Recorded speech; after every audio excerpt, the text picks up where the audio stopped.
Hello, stargazers. Today is January 1st, 2026, in the year of someone's good Lord. And Lord knows, after 2025 and looking at the aspects for 2026, this is definitely a oh good Lord year. Okay, so first things first, I'm not going to sugarcoat this, and I'm also not going to raise the 5 alarm fire bells here, but this is not going to be a simpler, easy year.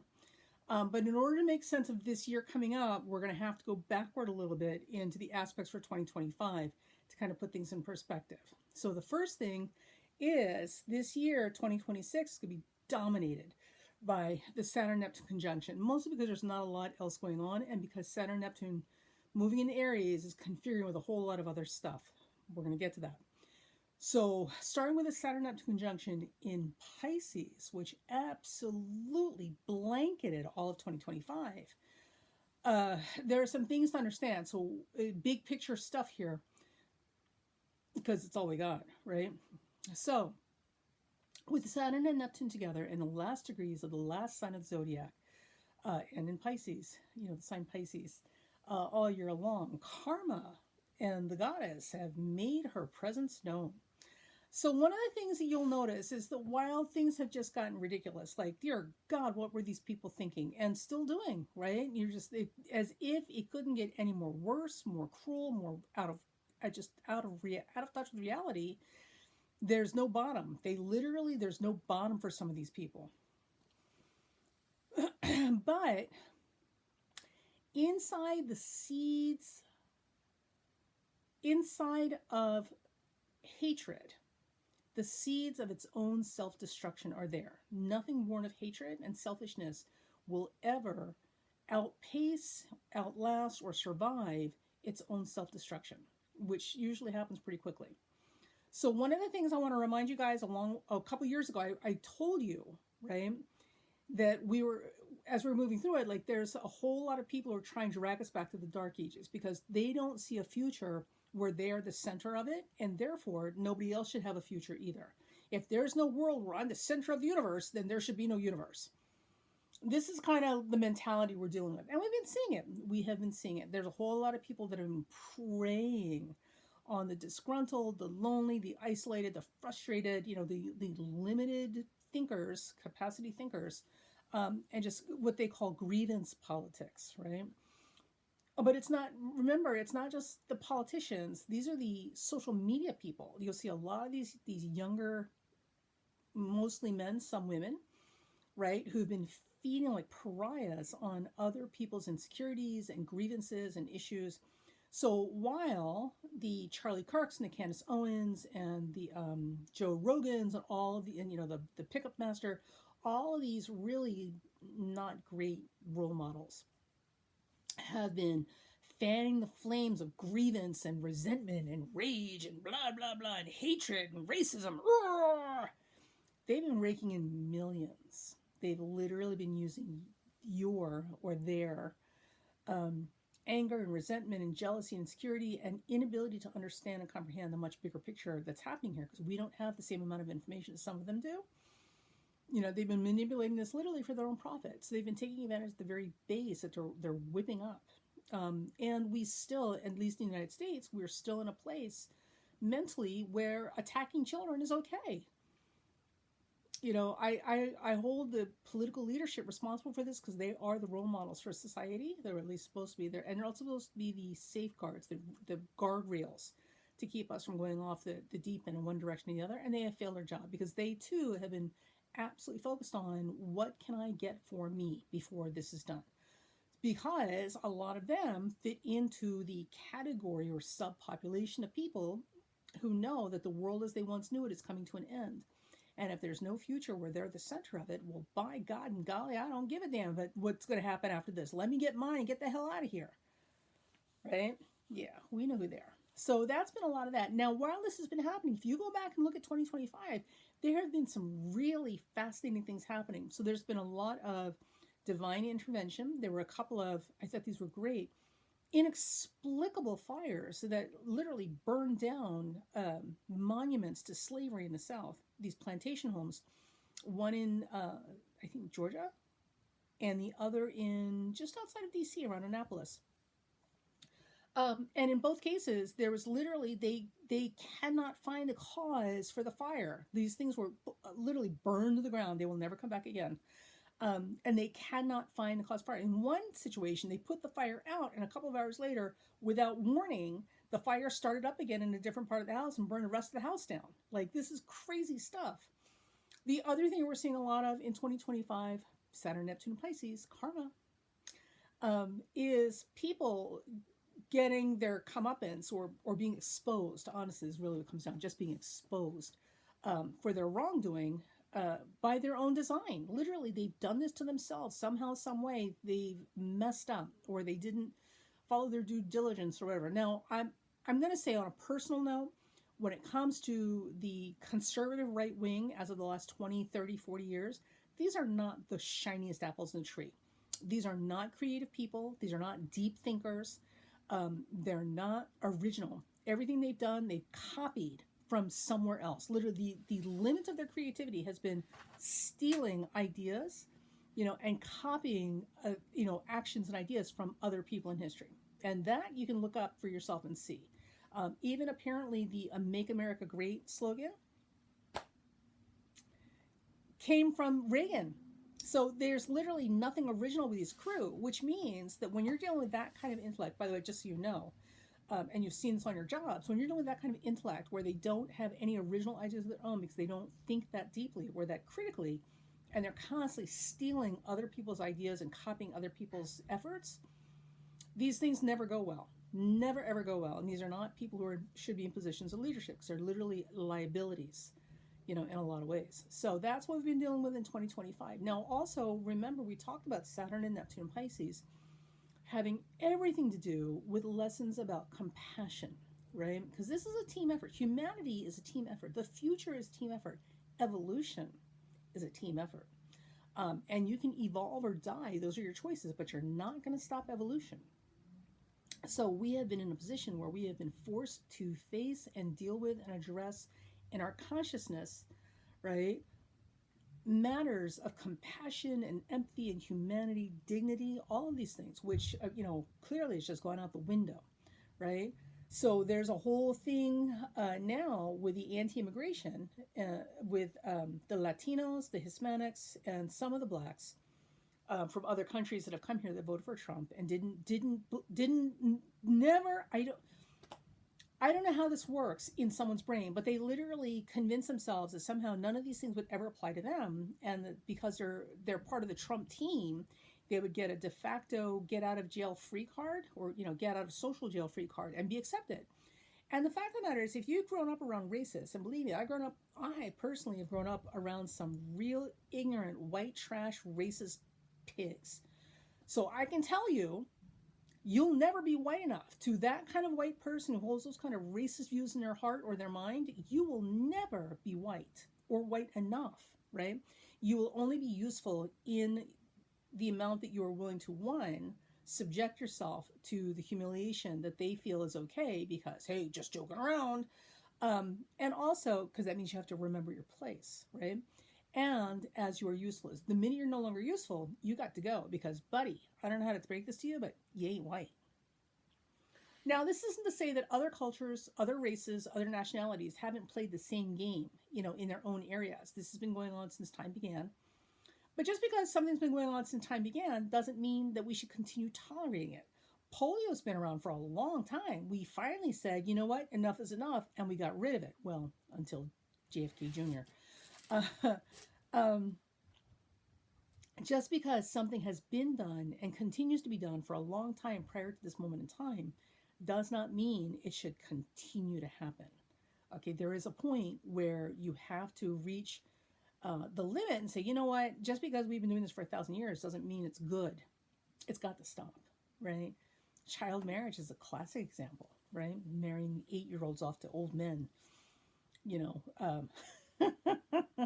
Caroline Levitt. Anyway, sorry, I couldn't resist. Okay, so that's been Saturn and Neptune and Pisces. There's a lot more there, but I'm trying to keep this video under like 3 hours. All right, now as we look at that, now we're moving into Saturn and Neptune in Aries. So here's the thing, right? So there's a lot to be uncomfortable with when we talk about Saturn and Neptune going in Aries. because the level of cruelty and inhumanity and just disgusting lack of any moral compass, like we have seen the hatefulness, and the irrational, oh my God, everything we've seen as we've come to the end of 2025 has been horrendous. The idea that something could be worse, right, is terrifying.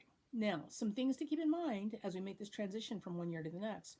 What we've been watching in the 2025, especially as we get close to the end of the year, we've been watching people panicking, right? Literally panicking because they know this is it. They're done. They're cooked. You're never going to win this fight. It's over. So they're trying to push through as much as they can before things are put into place to stop them and put guardrails in to limit the impact this stuff has or to just get rid of it altogether.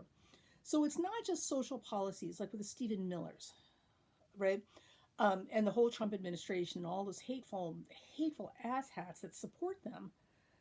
This is also, as an example, about AI, artificial intelligence. We know, well, most of us know, and the rest of us are learning, that artificial intelligence data centers are poisoning our waterways. They're driving up our electricity bills.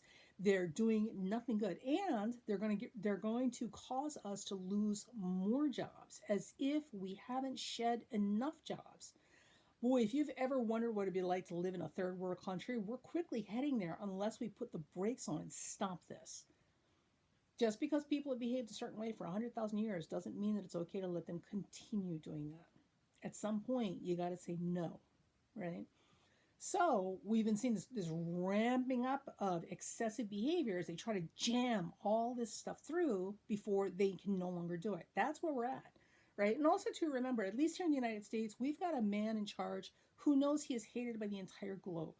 So literally, not only is he of that generation that believes that there's no future ahead of him where he is the center of the universe, he also is singularly the one person in the world who recognizes that literally there is no love lost for him anywhere. He's literally not safe anywhere. Okay? He's hated, and that's a horrible, horrible feeling to have. So he doesn't care about us. Like literally everything he's doing is to punish us for not loving him the way he thinks he should be loved, in spite of the fact that he's been a horrible human being. Okay? So he is also putting the gasoline on the fire in terms of pushing this stuff through and this insane behavior we've been seeing. Now, and Epstein files, blah, blah, blah. Now, as we head into 2026, Saturn and Neptune will enter Aries. Now, Aries, just bear with me here. Some of the keywords we know for Aries are selfishness. And if you've ever known an Aries, boy, they're really good at being selfish. Now, mind you, all of the cardinal signs, Aries, Libra, Capricorn, and Cancer, are very, very good at being selfish in their own very specific stylistic ways. Don't let them kid you. Libra is very, very selfish in a way that makes you feel like it was your idea. Capricorn is selfish in a way that makes you think that this is the best thing you can possibly do for yourself. They're just there to help you, etc., etc. But with Aries is very direct, very in your face, very transparent. So when Aries is about being selfish and they're having their selfish moment, like there's no denying what's happening. They're being selfish and they know it and they're not apologizing for it. They're also very self-absorbed. So everything in the universe is about them. It revolves around them. Well, this is not what we want to hear moving to 2026 after we just finished 2025. With that said, okay, that's not the be-all, end-all of Aries. The thing to understand about Aries, the sign of Aries is the infant of the zodiac. So all of the things that we're describing, the self-absorption, the selfishness, the screaming, stomping foot demands, the excessive cries for attention, all of the negative things that we think of when we think of Aries are also what infants do. It's a survival mechanism, and Aries is the infant of the zodiac. So what Aries is doing is their natural evolutionary survival instincts, right, to get their needs met. Hopefully they grow and learn, and they start to trust the process, and they don't feel like they need to have a screaming fit every time something needs to be done, but, some take longer than others to get there.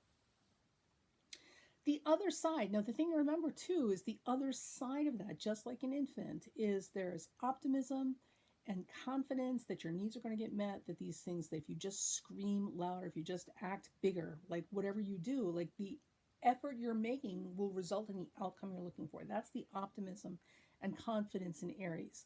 The other thing is, again, they're transparent. There's a transparency and a very directness. There's no guile when we're dealing with Aries. Well, separate from individuals. So the idea is that Aries comes to you with a very full, open, transparent heart. What you see is what you get, right? Um, and this is kind of what we're also looking at moving into 2026. So on the one hand, we're going to see factions where they are just as if they couldn't be any more selfish and self-absorbed, any more conceited, and determined that there's no future worth having if they're not the center of it. Dear God. While those people are going to get worse, remember the seeds of their own self-destruction lies within them, right? Because there's nothing about hatred or selfishness that does not carry the seeds of its own self-destruction.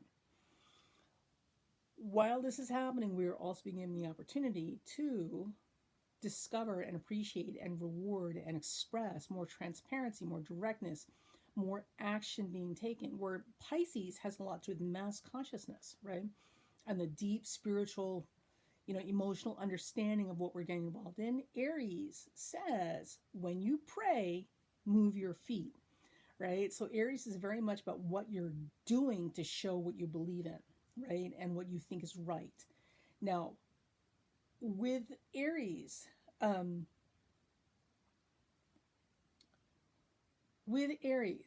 the thing I want to point out, and this is a little hidden lesson in Aries that all Aries energy goes through, and 2026 is dominated by this Aries energy. So we're all going through it together. We're all getting a piece of this lesson, and it's a good lesson. It's something very important and vital we should have, because once you have it, you never lose it. And that is, it's about courage. So Aries, in this lifetime, the Aries experience is about courage. Finding the courage to face the thing that you're most afraid of and doing something. Okay, so it's not about going out and hurting people and being violent and all this horse nonsense. It's very much about facing your bears, right? Facing the thing that you are deeply afraid of, whether it's the fear of failure, it's the fear of being unloved, it's the fear of growing old alone, it's the fear of being homeless, it's the fear of pick your thing. This Aries year, this Saturn, Neptune, and Aries year is very much about us facing our fears and doing something in response to it to address the fear, right? In a positive way, not a destructive way. Now, while you're going through this, and you listen, if you take a moment just to be quiet, you'll know what you're afraid of. You'll know what you're afraid of because you'll know where you're stuck.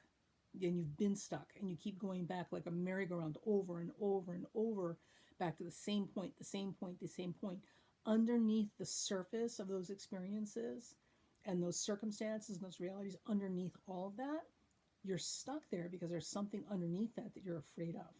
So this is a good time to take a look at where you're stuck in life and where you keep getting stuck in life and saying, what's underneath this? What am I actually afraid of that keeps me stuck here, having to go through these experiences over and over and over again until I do something differently? That's the 2026 year for you on a personal note. And only you can figure that out for yourself. Now, with Saturn going into Aries, Saturn is the planet of karma. It is the sledgehammer of karma. So Saturn is going to bring the hammer down on selfish and self-serving and self-absorbed behavior. So all you monsters out here who think you're so high and mighty with your conceit about how good you are and how everybody else needs to go, we want to be alone. Aries loves the fantasy of going up on a mountaintop and crowing about how awesome they are, by themselves, and then coming back down. They love isolating and having their own little group. But that's not going to happen. And even if it does, it's not going to help, because at the end of the day, we do not get through this life alone. We all get through this life together. Okay? So you're going to have the isolationists and the chest beating racists, the whole I'm okay, you suck. They're going to get worse this year, but the difference is Saturn has now entered Aries, and Saturn is going to bring the sledgehammer down on this nonsense. It's going to put the big kibosh, going to put the big kibosh on the stupidity. Every measure of hatred and selfishness has the seeds of its own self-destruction in it. And this is the year the self-destruct button gets pushed. So if you know people like this in your life, before now would have been a great time to put some distance between you and them. If you have not, um, for whatever reason, this is a good time to examine why and how to put some space between you and the fallout that's going to come with them. Okay, because they're not, unless they change their heads and their hearts, this is going to be bad for them. And there's a whole lot of people close to them that are going to get hurt in the process, kind of like a bomb going off, right? It's not just the person or the thing, it's everything around it too.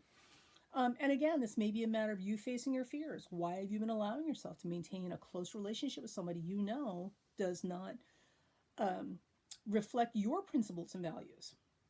Or do they? Mm-mm. So there's that. With Neptune going into Aries, what also happens is Neptune is going to give us an opportunity to be both idealistic and optimistic, but in a compassionate way, right?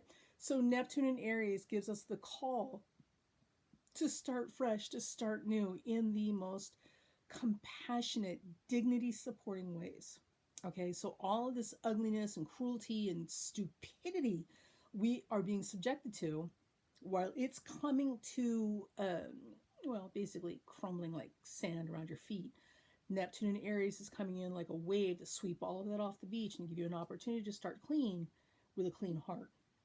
Okay, with a clean heart. So Saturn and Neptune in Aries will give us all, both on a personal level and on a macro social level, an opportunity to really clean this mess up. But it is the buzz phrase for Saturn and Neptune in Aries. Remember this: when you pray, move your feet. Okay. Now, Uranus is in Taurus, and it will be there until about April, and then it's going to go into Gemini. So this, right through the first half of 2026, we've got some interesting stuff. Not comfortable. Nothing this year is comfortable.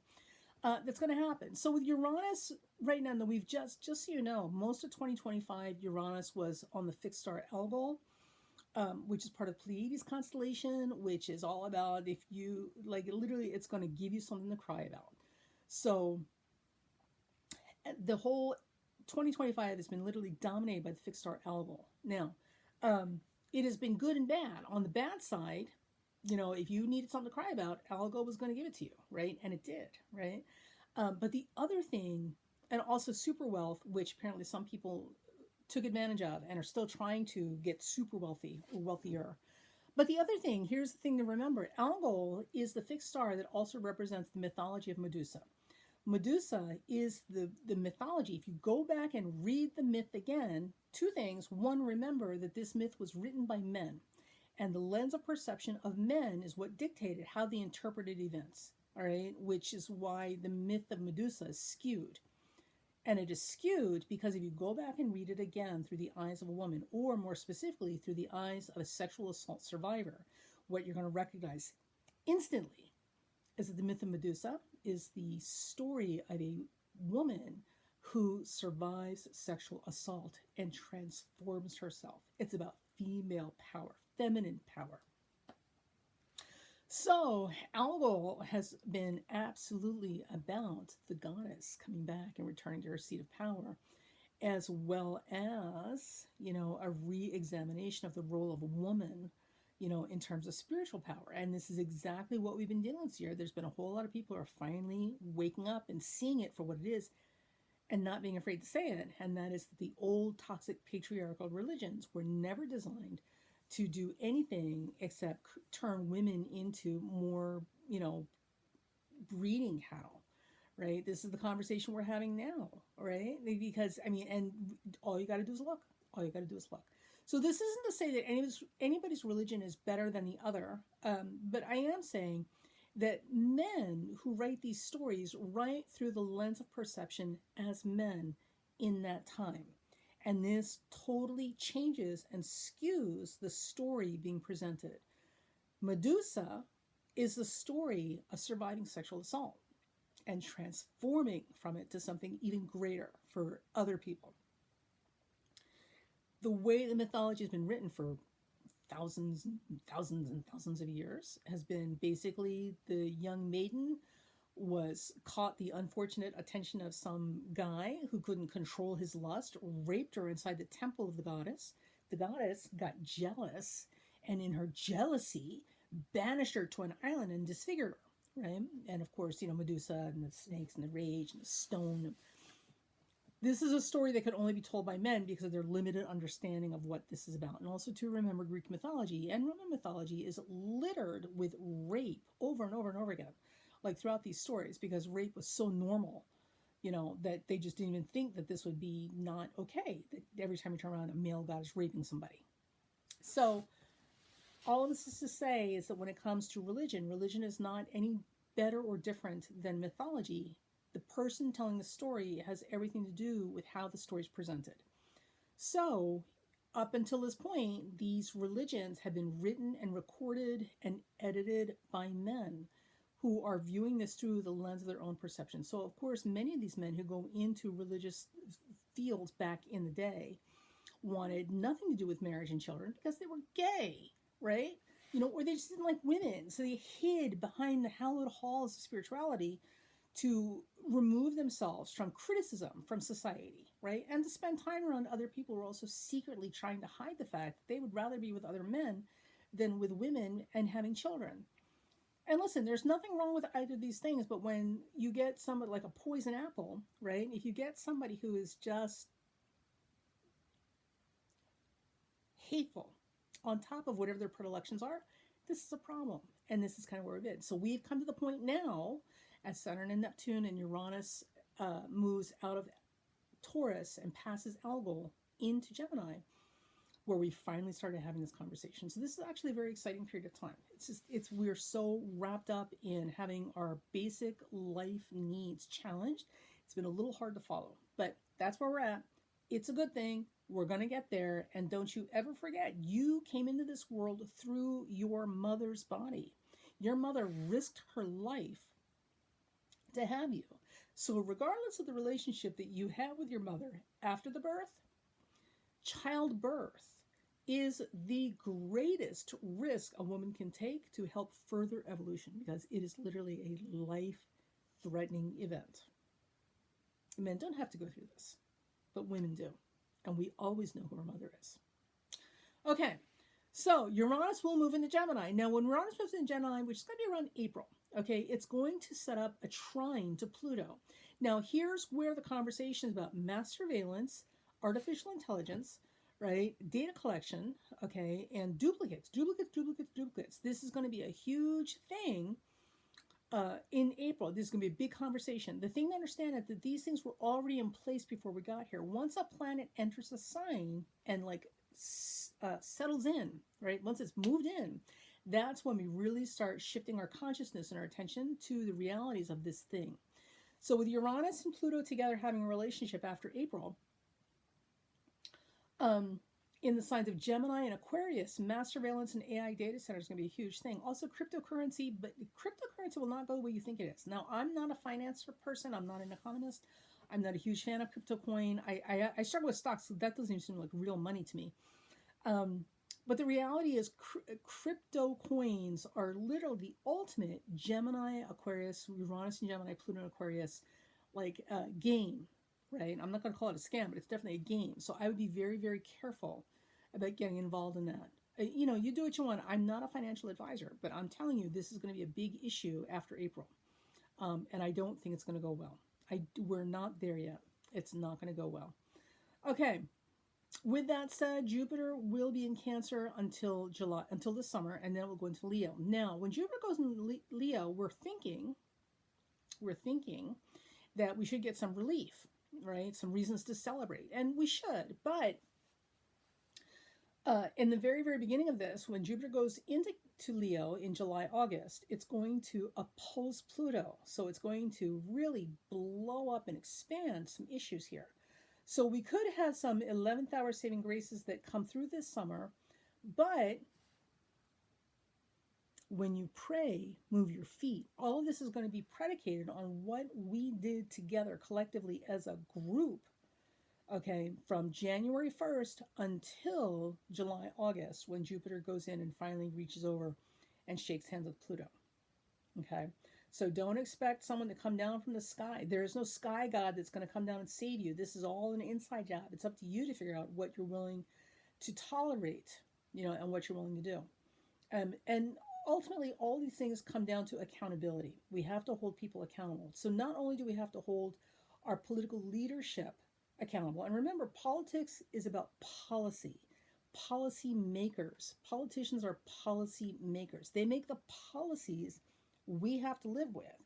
So when we talk about politicians, we're really talking about people we have hired and put in charge of creating policies that are supposed to protect and improve our lives, right? Senator Elizabeth Warren is a great one for that. Um, there was a woman, she's in California. She's not running right now, which is unfortunate. She used to have the big whiteboards. She was amazing at that. Senator Bernie Sanders. There are a lot of people who are there trying to do the job correctly, that are not there to collect their paycheck and do insider trading so they can get wealthy because, got to get all my money before the world ends. They're not there to do that. They're trying to help. But we also have to pay attention and start getting on our local leadership and choosing better local leadership, right, to prevent these things from getting worse. So between now and summer, when you pray, move your feet. And that is it. So this is the 2026 overview in a very broad, sweeping way. Take it for what it's worth. And remember, in your personal life, right now, for everybody across the globe, this is not going to get easier and it's not going to get simpler. We might have a saving grace in August, July and August, but that completely depends on how we conduct ourselves and the actions we take as a group between January and summer. In your personal life, remember, right now, this year, there's some really powerful, positive stuff that can come out of this, but you're going to have to earn it. You're going to have to earn it.